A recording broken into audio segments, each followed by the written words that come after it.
6 બેકી છે 8 બેકી છે 10 જેની પાછળ 2 4 6 8 આવે એ બધી સંખ્યાઓ બેકી કહેવાય જેનો છેલ્લો અંક 2 4 6 8 ને 0 હોય બધી બેકી અને જેનો છેલ્લો એકમનો અંક 1 3 5 7 9 હોય જેનો એકમનો અંક ગમે તેટલી મોટી સંખ્યા પણ એકમનો અંક 1 3 5 7 9 હોય એ બધી સંખ્યાઓ એકી સંખ્યા છે એ સમજાય જડતો ઉત્તર ક્રમમાં શીખવાડી શકાય છે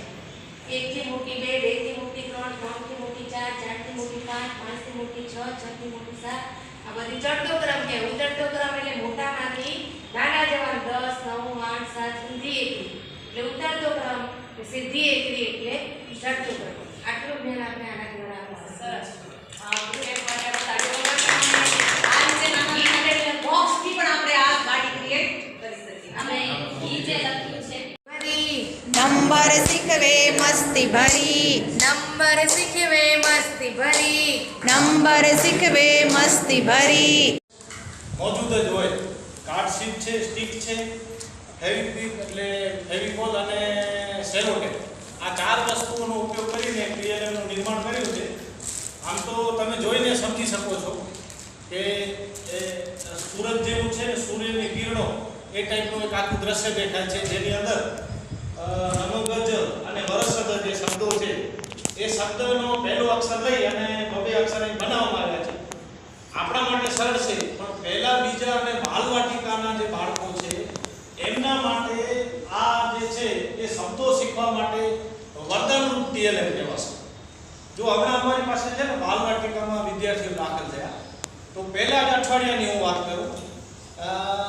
હું તો આચાર્ય તરીકે છું 26 વર્ષથી સ્કૂલમાં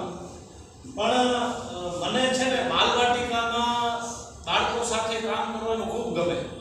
બાલવાટિકા અને પહેલું બીજું તો બાલવાટિકાનો જે પહેલો વર્ગ આવ્યો ને એ છોકરાઓ એટલા ચંચળ કે બેસે જ નહીં જને અને એમાં એક છોકરી તો હજુ પણ નથી માનતી હવે જો આપણે ફટકારવાના તો છે નહીં નવા નવા આવેલા હોય ફટકારીએ ને દાટીએ વધારે તો બીજા દિવસે સ્કૂલ ના આવે એટલે દાટવાનું પણ આવે ને ફટકારવાનું પણ આવે અને પ્રેમથી આખું કેટલું સમજાવવાનું પછી આપણે કંટાળી જઈએ પણ એ બેસે જ નહીં એટલે નહીં જ બેસે સૌથી આપણી સવાર સૌથી આનાથી પડે ગાડીવાળો આવે બોલે ગાડીવાળા સારા ઘરસે ચકરાવા દીકરા છોકરાઓને મારી સ્કૂલની પાછળ જ આવે છોરા વી આવે ના ગમે એટલે છોકરાઓને મગજમાં તો છે પણ ઈ કોન્સેપ્ટ એ લોકોનો ક્લિયર નથી કે કચરો ક્યાં ભલે અમને 3 થી 5 નો પ્રોજેક્ટ આપ્યો હતો ધોરણ 3 થી 5 નો પર્યાવરણ એટલે એ લોકોને આપણે જે સમજાવી શકીએ નાના બાળકોને એ મજા એવું શીખવાડીએ કે કચરો કચરાપેટીમાં નાખો પણ 3 થી 5 વાળા બાળકો થોડાક મોટા છે એટલે એને અત્યારથી સમજાવે એ તો 9 વર્ષનું બાળક છે આપણા 9 વર્ષ સુધીના બાળકો એ લોકોને જેટલું આપણે શીખવાડશું એ લોંગ ટર્મ શીખી શકશે એટલે આપણે એને કયો કચરો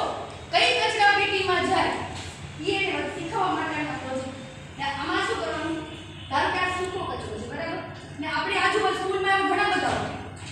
એટલે કહેવાનું પહેલા કચરો વીણી આવો એને સમજાવવાનું કે સૂકો કચરો આમાં નાખવાનો પ્લાસ્ટિકના જે વેસ્ટ છે એ આમાં નાખવાના અને ભીનો કચરો આમાં અને બીજો છે જોખમી કચરો હવે આ કદાચ એ લોકો માટે જરા કો થાય પણ એ લોકોને સાદું સમજાવી શકે કે આ જોખમી કચરો એટલે કયો કે દવાના રેફર છે વધારે કોઈ બેટરી છે ઈ આ સૂકો કચરો જે કાગળ છે ઈ અને પ્લાસ્ટિક અને કાચ ઈ આમાં અને ભીનો કચરો હવે આપણો કેવું હોય છે આપણા મોસ્ટ બાળકોને ગીત અને વાર્તા તો હવે